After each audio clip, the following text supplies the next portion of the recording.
Namo tassa bhagavato arahato samma sambuddhassa. Namo tassa bhagavato arahato samma sambuddhassa. Namo tassa bhagavato arahato samma sambuddhassa.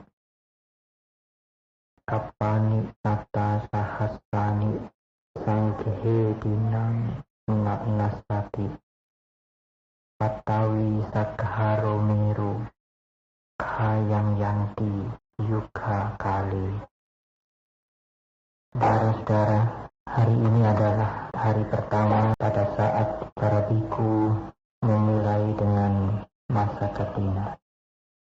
Setelah 3 bulan penuh para biku menjalani masa wasa, disusul kemudian dengan katina masa, katina kala atau ciwara masa. Masa katina atau bulan pembuatan jubah biasanya berlangsung sebulan penuh, yaitu dimulai hari ini sehari sesudah purnama, di hari Pawarana, dan berakhir dengan bulan purnama di bulan depan atau bulan Kartika. Saudara-saudara, saya ingin menggunakan kesempatan ini bukan untuk menjelaskan kembali tentang bagaimana katina itu pertama kali terjadi, tetapi saya ingin menggunakan kesempatan ini untuk membicarakan apakah yang dikandung dalam peristiwa yang kita sebut dengan masa katina atau bulan katina itu. Saudara-saudara, di negara-negara yang umat Buddha cukup banyak, seperti di Thailand dan di negara-negara lain, katina kala atau bulan katina ini biasanya disambut dengan begitu meriah, seolah-olah kalau di tanah air kita seperti hari Lebaran. Bulan katina disambut dengan umat Buddha dengan begitu meriah, oleh karena menyambut para biku telah selesai menjalani masa wasa. Bahkan di sementara daerah, prosesi katina dengan mengikut sertakan gajah-gajah yang mengangkut persembahan katina dan merupakan satu parade keagamaan yang cukup meriah dan cukup panjang. Para umat dengan wajah yang bersukacita, dengan pikiran yang tulus, ikhlas, beramai-ramai menjahit jubah dengan perlengkapan-perlengkapan kebutuhan para biku, kemudian mempersembahkan semua persembahan itu kepada Sangha. Saudara-saudara, upacara katina tidak bisa dilepaskan dengan dana. Katina adalah satu kesempatan yang telah diizinkan Sang Buddha untuk mengingatkan kembali kepada umat dengan satu kebajikan yang disebut dengan dana. Saudara-saudara, sering disebutkan bahwa dana merupakan pemimpin dari semua kebajikan. Dana merupakan pintu yang memungkinkan tumbuhnya sifat-sifat baik yang lain, yang mungkin belum muncul pada diri seseorang. Oleh karena itu, kalau saudara berusaha untuk mempelajari dan mendalami Dhamma, dana selalu ditempatkan di tempat yang pertama. Apakah di dalam dasa paramita? Apakah di dalam panca anupubikata? Ataukah di dalam dasa punya kiriyawatu? Saudara-saudara, cukup banyak kisah-kisah yang berhubungan dengan dana. Dan saya akan berusaha untuk mengutip kisah-kisah itu pada kesempatan ini. Saudara, tidak semua orang bisa melakukan kebaikan yang disebut dengan dana. Sementara orang mungkin merasa sangat berat untuk memberikan dana. Seseorang berpandangan bahwa berdana itu berarti berkurang. Kekayaan, kebutuhan yang kita miliki akan menjadi berkurang dengan berdana. Tetapi suatu ketika, saudara, perasaan berat berdana ini akan, kalau dia mau berjuang, dia akan bisa mengatasi dan menyingkirkan. Seseorang kemudian mulai untuk mau berdana. Dana membawa kebahagiaan, saudara. Tetapi kebahagiaan yang diperoleh dengan berdana akan maju sesuai dengan pengertian yang menyertai dia pada saat dia berdana. Seseorang yang baru mulai berdana, dia akan merasa berdana merupakan satu perjuangan yang hebat antara memberi dan tidak memberi. Sementara orang akan berpikir berkali-kali, kalau saya memberi ini, kemudian bagaimana kalau saya membutuhkan nanti? Ini Katina, kalau saya memberi untuk sangka, pos wesel belum datang. Ini sudah tanggal tengahan. Ya nanti saya berdana saja kalau Katina di Mendut misalnya. Oleh karena itu tentunya pos wesel baru datang. Saudara-saudara, kalau latihan atau niat berdana ini kemudian meningkat, yang semula mereka berhitung di dalam berdana, sekarang dia berdana dengan satu langkah yang lebih baik.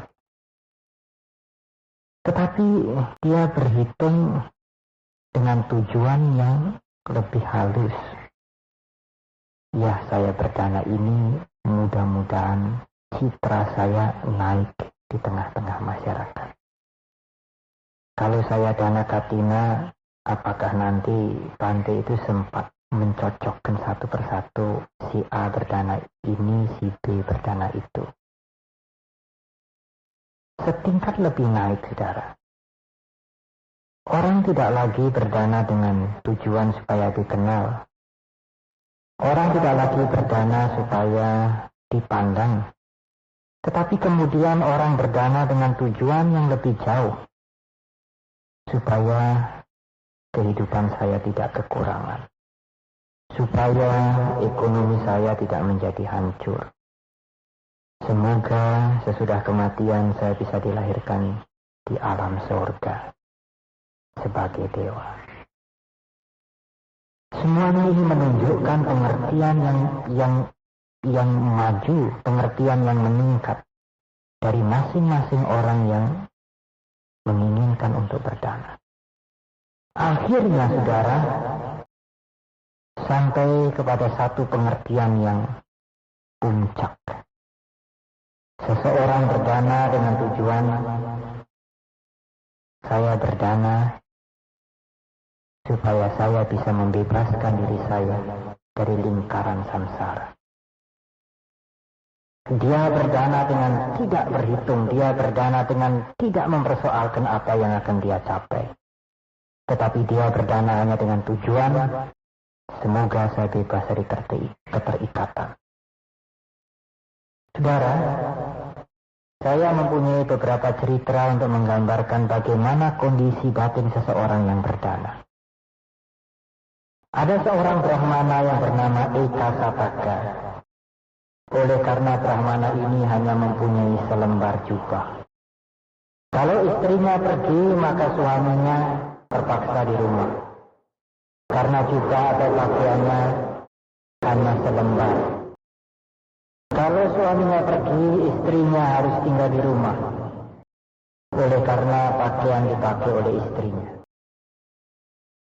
Kalau suaminya pergi, pakaian dipakai oleh suaminya. Brahmana ini tidak pernah pergi berduaan karena pakaiannya hanya selembar. Pada saat Sang Buddha mengunjungi di mana dia tinggal, orang-orang pergi untuk mempersembahkan dana. Demikian juga Brahmana ini pergi dan melihat orang-orang lain mempersembahkan dana. Timbul peperangan di dalam hatinya. perhitungan saya berdana atau tidak. Kalau saya berdana, saya tidak mempunyai sesuatu. Materi yang saya punyai hanyalah jubah yang saya kenakan. Dan jubah ini hanya satu-satunya. Dia berperang antara memberi dan tidak memberi. Memberi, jangan. Memberi, jangan.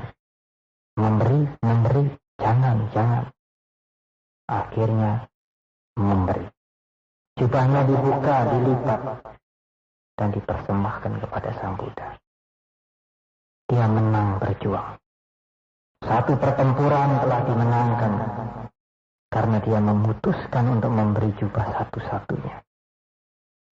Spontan dia berteriak, aku menang, aku menang, aku menang.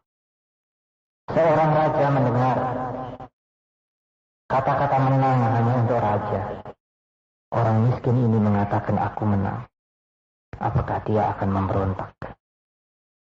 Raja menanyakan, mengapa engkau mengatakan aku menang berkali-kali? Dan Brahmana ini menceritakan bahwa aku telah menang pada satu peperangan yang maha dahsyat. Karena jubah milikku satu-satunya telah kupersembahkan kepada Sangha. Raja merasa berbahagia dan spontan, baik, kalau begitu untukmu aku ikut berbahagia. Aku akan menghadiahkan 5 lembar jubah baru. Brahmana begitu bahagianya dengan 5 lembar jubah baru. Dan spontan dia mengatakan kelima-limanya aku akan persembahkan kepada Sangha. Raja begitu terkejut. Dan kemudian Raja mengatakan, akan aku hadiahkan kembali 50 lembar jubah untukmu. Saudara-saudara, dari kisah ini saudara bisa melihat demikian seorang berjuang untuk bisa melepaskan miliknya untuk berdana. Ada satu kisah yang lain pada saat seorang wanita yang miskin sekali. Pada suatu hari sebagai seorang wanita yang miskin dia sedang menggoreng jagung. Di Jawa Tengah dikatakan berondong. Suatu hari lewat Bante Mahakasapa yang baru selesai bermeditasi 7 hari 7 malam. Memasuki Nirodha Samapatti. Mahakasapa berjalan berpindah patah untuk menerima dana yang akan dipersembahkan oleh umat. Begitu melihat Bante Mahakasapa lewat, wanita yang miskin ini kemudian spontan mengatakan, Bante, berhenti dulu. Saya ingin berdana. Wanita ini namanya Laja. Dia mengambil segenggam jagung yang sudah digoreng, membungkus dan memasukkan ke dalam mangkuk. Kemudian Upasika ini mengatakan, Bante, berikanlah berkahmu kepadaku. Mahakasapa menyebutkan, Icitang patitang tumhang kipamewa sami jatuh. Dengan kekuatan kebaikanmu, semoga semua cita-citamu tercapai. Begitu bahagia Upasika Laja ini, saudara. Pada waktu Bante Mahakasapa pulang ke wihara, dia mengikuti di belakang. Di tengah pematang sawah muncul seekor ular yang berusaha menggigit Bante Mahakasapa. Tetapi karena Bante Mahakasapa sebagai seorang biku, jubahnya turun sampai ke bawah. Ular ini hanya berhasil menggigit kain jubah dan tidak berhasil menggigit Bante Mahakasapa. Upasika Laja yang mengikuti di belakang kemudian dipatuk, digigit oleh ular ini. Dan ular yang menggigit ini adalah ular berbisa. Sampai di wihara, Laja menjadi kaku, membiru, kemudian meninggal. Dan karena Upasika Laja ini meninggal dengan pikiran yang amat bahagia, maka Upasika Laja ini dilahirkan di alam surga. Tiap-tiap pagi sebagai dewa, Upasika Laja ini datang ke kuti, ke pondok Bante Mahakasapa. Apa yang dia lakukan? Dia menyapu, membersihkan kuti Bante Mahakasapa. dan mengisi air-air di kolam yang sudah kosong. Dia berpendirian, kalau saya berdana segenggam jagung goreng, bisa menyebabkan saya dilahirkan di alam surga. Alangkah besar manfaatnya kalau saya berdana lebih daripada itu, dan saya berdana setiap hari. Oleh karena itu, meskipun saya sudah sebagai dewa, saya tetap akan berdana dengan membersihkan pondok Bante Mahakasapa. Tiap-tiap hari Bante Mahakasapa bangun pagi dan membuka pintu, semua sudah bersih. Semua sudah teratur dengan baik. Bante Mahakasapa berpikir, siapakah yang mengerjakan ini? Mungkin ada biku-biku muda yang membantu saya. Tetapi Bante Mahakasapa tidak berhasil menjumpai siapa yang membantu Bante Mahakasapa. Bante Mahakasapa bangun lebih pagi, semuanya sudah beres. Suatu hari Bante Kasapa berusaha untuk mengintip siapakah yang membersihkan pondok saya. Akhirnya dilihat seorang dewa membersihkan pondok Bante Mahakasapa. Bante Mahakasapa bertanya, siapakah engkau? Bante, aku inilah muridmu. Aku tidak pernah punya murid dewa. Dewa ini kemudian bercerita, aku adalah wanita miskin, Bante. Hanya mampu berdana segenggam jagung goreng. Pada waktu itu aku digigit ular. Dan karena aku meninggal dengan kebaikan yang dengan perasaan bahagia karena kebaikan yang luar biasa, aku dilahirkan sebagai dewa. Sekarang aku ingin berbuat baik yang lebih banyak. Kalau aku hanya berdana sekali dengan segenggam jagung goreng menyebabkan aku dilahirkan di alam dewa, dilahirkan di alam surga, alangkah tinggi manfaatnya, alangkah tinggi buahnya kalau aku berbuat baik setiap hari kepada Bante. Mahakasapa mengatakan, kamu ini dewa. Sebagai biku, aku mempunyai kewajiban sendiri. Pergi kamu ke alammu sendiri. Tidak usah kamu membantu saya. Dewa ini pergi dengan menangis, saudara. Pada saat dia terbang untuk kembali ke alam dewa, Sang Buddha melihat peristiwa ini dan mencegat di tengah perjalanan. Betapa bahagianya dewa ini. Diusir oleh Bante Kasapa, murid Sang Buddha. Sekarang Sang Buddha sendiri datang menemui dia. Sang Buddha mengatakan, jangan bersedih hati. Ya, demikianlah kewajiban biku. Bante Mahakasapa memang mempunyai keistimewaan. Dia ingin hidup sederhana dan menyelesaikan tugasnya sendiri. Sang Buddha kemudian mengatakan, kalau seseorang ingin berbuat baik, janganlah kebaikan itu ditunda-tunda. Oleh karena buah kebaikan adalah kebahagiaan. Kebahagiaan adalah sinonim atau nama lain dari kebaikan. Sinonim kebaikan adalah kebahagiaan.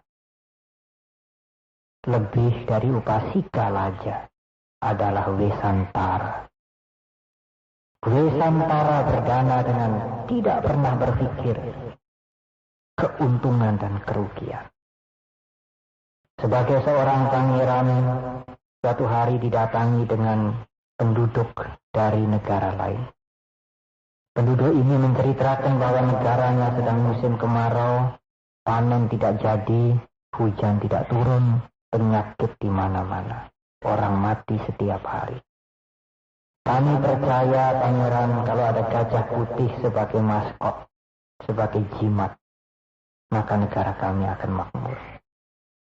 Spontan Pangeran Desantara memerintahkan kepada pengikutnya, keluarkan gajah putih. Kuberikan gajah putih kepadamu. Oleh karena negara Pangeran Desantara mempunyai gajah putih. Tapi apa akibatnya, saudara? Raja menjadi marah besar. Oleh karena maskot kerajaan diberikan kepada negara lain. Desantara diusir bersama dengan istri dan anak-anaknya. Untuk sekian lamanya, sekian belas tahun, tinggal di dalam hutan. Wesantara mengerti kalau gajah milik kerajaan satu-satunya dan kebanggaan diberikan, bencana akan terjadi pada dirinya. Tetapi Wesantara tidak pernah berhitung tentang untung dan rugi pada saat akan berdana. Wesantara pergi dengan naik kereta bersama istri dan 2 anaknya, saudara. Di tengah jalan bertemu dengan orang yang sudah tua. Berjalan dengan sangat susah. Datang mendekati pangeran dan mengatakan, "Pangeran, berikanlah keretamu untukku." Dan Wesantara turun dari keretanya. Kemudian, "Baiklah, ambillah keretaku untukku." Wesantara berjalan berdua dengan menggendong kedua anaknya. Akhirnya tiba di satu hutan dan membuat sebuah pondok. Suatu hari ada seorang yang sangat tua, yang mukanya berbisul-bisul, yang bernama Jujaka. Jujaka menang berjudi dan mendapatkan barang taruhannya. Dan taruhannya adalah seorang gadis yang cantik. Gadis ini menjadi pembantu Jujaka, mencuci, memasak, dan sebagainya. Lama-lama dia merasa malu sebagai pembantu. Dan dia mengatakan kepada Jujaka, "Jujaka, kalau kamu mau pembantu, jangan engkau jadikan pembantu. Carilah di tempat lain. Saya mendengar Pangeran Wesantara mempunyai 2 orang anak. Pergilah ke sana, mintalah anak-anak mereka itu sebagai pembantu." Jujaka pergi mendatangi Wesantara meminta anaknya. Dan Wesantara memberikan anaknya. Pada saat orang bopeng ini datang untuk meminta anaknya, kedua anaknya lari bersembunyi di kolam. Seorang pria dan seorang wanita. Mereka takut akan diberikan kepada orang bopeng itu, karena apapun yang diminta ayahnya pasti akan memberi. Anaknya wanita tidak bisa menerima sikap ayahnya. Punya ayah seperti itu, anak akan diberikan orang. Kalau kelak aku lahir kembali, aku tidak mau menjadi anaknya dia. Tetapi anak laki-lakinya mengatakan, "Aku bersedia diberikan kepada orang itu. Karena aku ingin membantu ayahku membuat paramita, membuat kebajikan sempurna." Tetapi adiknya yang perempuan mengatakan, "Tidak sudi lahir kembali, aku tidak ingin menjadi anak orang itu." Sehingga pada saat Wesantara dilahirkan kembali menjadi Pangeran Siddhartha, anaknya hanya 1, laki-laki. Kedua anak ini diberikan kepada Jujaka. Pada saat malam, Jujaka naik ke pohon dan anaknya diikat di bawah pohon. Jujaka naik ke pohon takut dimakan binatang buas. Kalau dimakan binatang buas, biar 2 orang anak itu saja. Akhirnya Jujaka membawa 2 orang anak itu masuk ke kota. Daripada untuk membantu, lebih baik anak ini dijual dengan harga yang mahal. Pada saat anak ini ditawarkan, orang terkejut karena anak ini mempunyai wajah yang tampan seperti seorang pangeran. Raja mendengar dan raja melihat. Betapa terkejutnya raja bahwa kedua orang anak itu adalah cucunya sendiri. Raja kemudian membeli berapapun harganya dan kemudian memberikan makan yang sepuas-puasnya kepada Jujaka, sehingga Jujaka perutnya menjadi pecah dan mati. Anak ini kemudian menunjukkan kakek dan neneknya di tempat di mana kedua orang tuanya sedang sengsara di tengah hutan. Akhirnya orang tua dan kedua anaknya, raja dan kedua anaknya, putra mahkota dan permaisuri dan istrinya bersama cucu-cucunya bertemu kembali dalam suasana yang bahagia. Wesantara adalah satu kisah puncak perjuangan seseorang yang berjuang untuk mencapai kebudayaan. Wesantara adalah satu kisah dana paramita. Satu kisah seseorang yang berdana dengan tidak pernah berhitung untung dan rugi. Saya akan berdana apa yang saya bisa. Saya akan memberikan materi, tenaga, apapun yang saya punya. Berusahalah saudara menjadi Wisantara. Janganlah menjadi Jujaka. Kalau saudara datang ke Mendut, apakah Bante kepingin jadi Wisantara? Ya, saya mau jadi Wisantara. Kalau begitu Bante, berikanlah patung itu pada saya. Buku itu untuk saya. Berikanlah almari itu untuk saya. Ya, kalau saudara mau menjadi Jujaka, silahkan. Berbahagialah saya yang mau menjadi Wisantara. Saudara-saudara, setiap dana membawa kebahagiaan. Tergantung dari pengertian yang menyertai saudara pada saat saudara berdana. Apakah saudara berdana dengan perhitungan? Apakah saudara berdana untuk menaikkan citra saudara di tengah-tengah masyarakat? Apakah saudara berdana untuk mencapai kehidupan di alam surga? Ataukah saudara berdana dengan tanpa hitung-hitung? Dengan satu tujuan untuk mencapai kebebasan. Saudara-saudara, para biku memang miskin.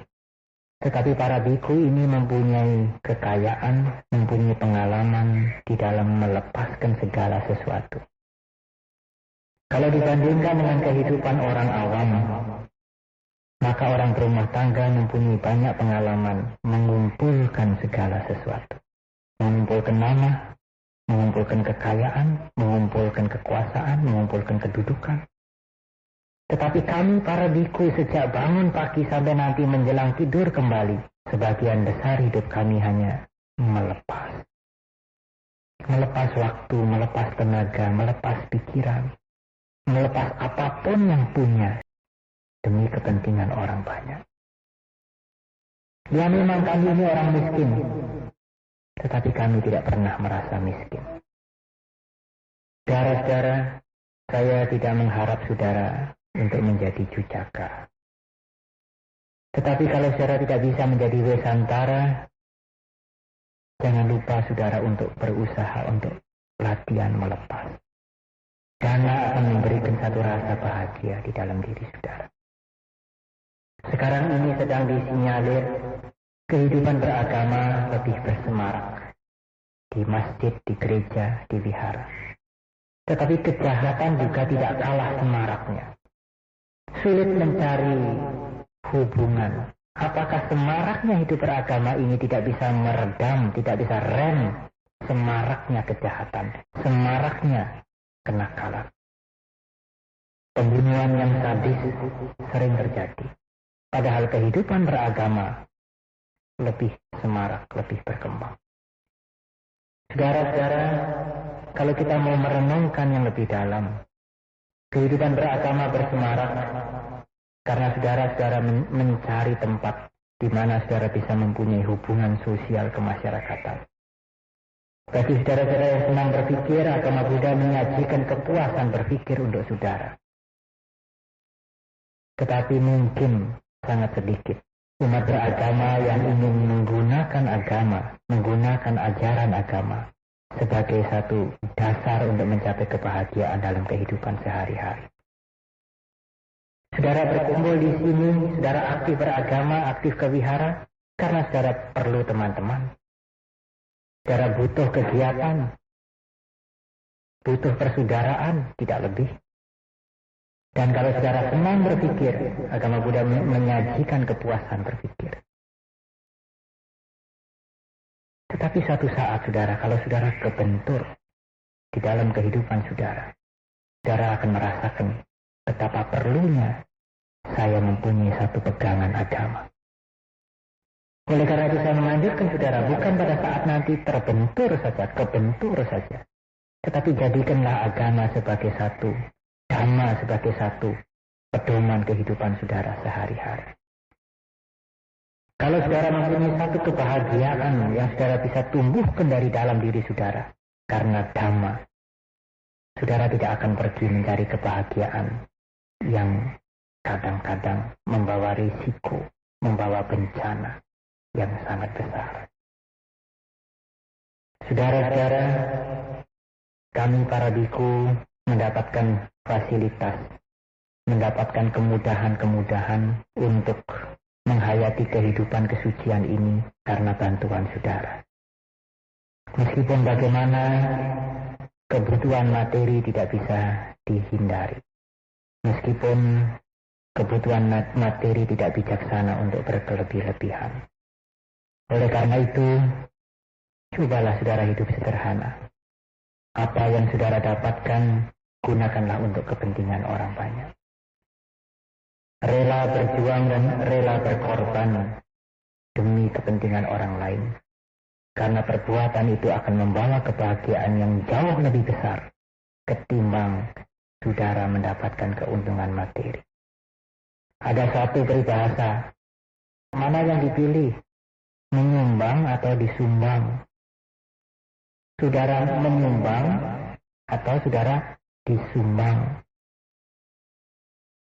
Saudara-saudara, kalau saudara bisa menikmati kebahagiaan orang melepas, rasanya apapun ingin kita lepaskan. Apapun ingin kita berikan kepada orang lain, karena dengan memberi akan menimbulkan kebahagiaan yang sangat hebat, yang sungguh luar biasa, sulit dibayangkan dengan kebahagiaan yang bagaimanapun juga. Sang Buddha mengatakan pada saat engkau akan memberi, kalau engkau berbahagia, itulah yang dinamakan puba cetana. Pada saat engkau memberi, kalau engkau berbahagia, itulah munca cetana. Dan jauh sesudah memberi, kalau engkau masih merasa bahagia, itulah yang dikatakan apara-para cetana. Dari ketiga pikiran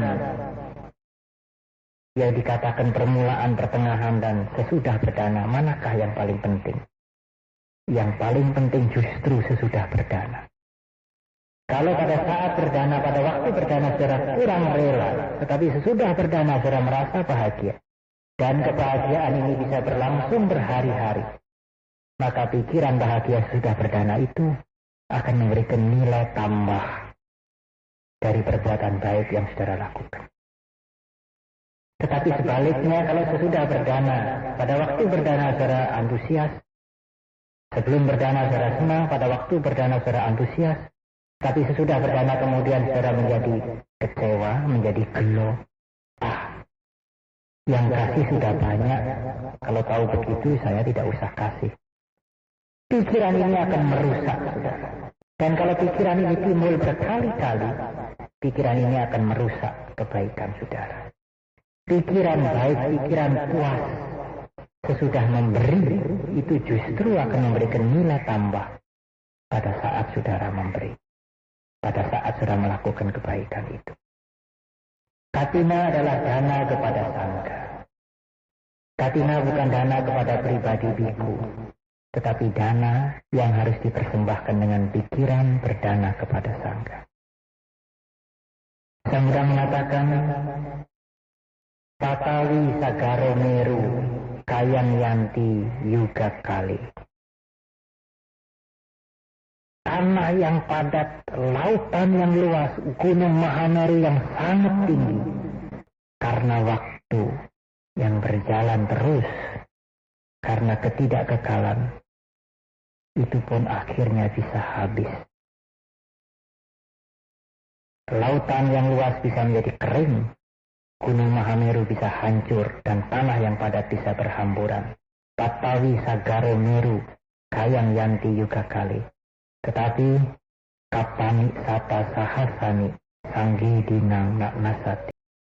Kebaikan yang kamu lakukan dengan berdana kepada sangga, sanggi dinang nak nasati. Kapani sata sahasani, 100.000 kalpa tidak akan musnah. Kalau saudara berdana kepada sangga sekarang ini, andai kata mungkin saudara mempunyai aku salah karma kejahatan yang menunda sehingga karma baik itu tidak berbuah, karma baik itu tidak mungkin akan menjadi ahosi. Karma baik itu tidak mungkin akan menjadi lenyap, menjadi kedaluwarsa. Meskipun menanti 100.000 kalpa, karma baik dengan berdana kepada sangga itu masih akan berbuah.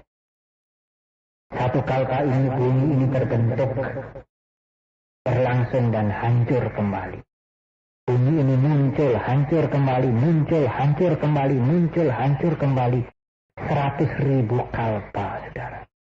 kebaikan yang saudara lakukan kepada sangga tidak akan musnah. Apa sebab saudara? Berdana kepada sangga tidak mengenal favoritisme. Oleh karena dana yang saudara persembahkan kepada sangga ini, saudara tujukan kepada semua biku yang hadir di tempat ini maupun yang tidak hadir di tempat ini, yang sekarang ataupun yang akan datang. Kepada semuanya saya berdana demi kebebasan saya dari penderitaan ini. Kapani tata sahasani sangke dinang nak nasati. Papawi sagaro miru kayang yanti yuga kali. Meskipun bumi ini, lautan dan gunung Mahameru hancur karena waktu, karena ketidakkekalan, dana yang sudah persembahkan kepada sangga akan bertahan 100.000 kalpa. Saudara-saudara, demikianlah hakikat yang bisa kita petik dari setiap masa katina. Kita tidak ragu-ragu berdana. Apapun hendaknya kita rela memberi. Apalagi kalau kita mengerti hidup ini adalah anatta. Tidak ada aku, tidak ada yang menjadi milikku, dan tidak ada aku yang bisa memiliki. Semuanya adalah proses. Pada saat kematian kita akan meninggalkan semuanya. Apa perlunya kita menyimpan terlalu banyak? Kita hanya hidup secukupnya, kemudian berikan semuanya untuk anak, untuk yang lain, untuk keluarga, untuk masyarakat. Kami para biku pun, saya sendiri juga sudah membuat perjanjian. Besok kalau saya mati, cukilah mata saya ini dan pakailah kepada siapa yang mau membutuhkan. Apakah saudara mau mengikuti jejak kami? Membuat pernyataan, kalau mati ambillah mata saya ini, berikan kepada mereka yang membutuhkan. Saya lebih rela bisa mendanakan mata saya, saudara, ketimbang diberi mata oleh orang lain. Mana saudara pilih? Semoga saya buta dan kemudian saya bisa menerima mata dari orang yang berdana. Atau semoga saya bisa mendanakan mata saya kepada orang yang buta. Jangan khawatir, kalau saudara mau mendanakan mata saudara, bukan berarti mata saudara dicungkil sekarang, bukan. Nanti kalau saudara sudah mati, dan diperiksa betul-betul mati, tidak pura-pura mati. Nah, mata saudara akan dicungkil dan kemudian diberikan kepada orang yang buta. Orang yang buta hanya boleh menerima satu mata, sehingga kedua mata saudara ini bisa membukakan dua mata orang yang buta menjadi melek, menjadi tidak buta. Kita siap mendanakan darah kita. Bahkan ada orang yang mengatakan, saya membuat wasiat, kalau mati jangan kuburkan saya, jangan bakar saya. Saya mendanakan jasmani saya ini untuk apapun yang bisa diambil, ambillah. Ginjal mau ambil, ambillah. Mata mau ambil, ambillah. Tapi nanti kalau lahir kembali kan bisa jadi memeti. Karena matanya sudah dicungkil, apakah nanti kalau lahir kembali tidak menjadi buta, Bante? Justru kalau nanti saudara lahir kembali, kalau saudara sudah pernah berdana mata saudara akan sehat. Mungkin nanti kalau saudara lahir kembali, saudara tidak akan pakai kacamata lagi. Saudara-saudara, betapa bahagianya orang yang berdana. Marilah kita bertekad. Aku bertekad meskipun tidak mampu, satu saat aku rela memberikan apapun kepada siapapun yang membutuhkan. Betapa bahagianya orang yang berdana. Ya, saya rela Bante, apapun aku berikan kepadamu, tapi berikanlah engkau kepadaku. Kalau ini bukan dana paramita, ini namanya dana cinta. Apapun ku serahkan kepadamu, tapi serahkanlah dirimu kepadaku. Paramita seperti ini tidak akan membawa kebahagiaan tertinggi, kebahagiaan duniawi masih mungkin. Saya sudah mengatakan apakah yang bisa diperoleh dari dana. Saya tidak usah mengulangi apa yang saudara dengarkan bersama dari Niti Kanda Sutta adalah manfaat dari dana. Nama harum, wajah cantik, usia panjang, kekayaan, pangkat, kekuasaan, pengaruh raja besar, cakrawarti, menjadi dewa, kehidupan di alam Brahma, mencapai arahat, paceka Buddha, sampai sama Sambuddha.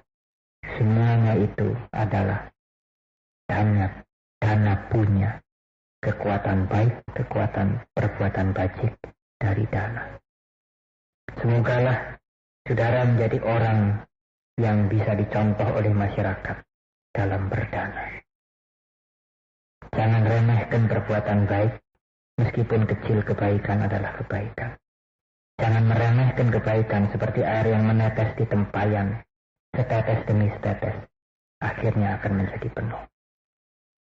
Selamat berdana, memasuki masa katina dengan hati yang penuh kebahagiaan. Semoga saudara akan mencapai kebebasan atas dana yang saudara lakukan. Dengan keyakinan kita kepada Triratna dan dengan kekuatan kebaikan kita semua, semoga kita mencapai kebahagiaan. Semoga apa yang saya sampaikan ini bermanfaat.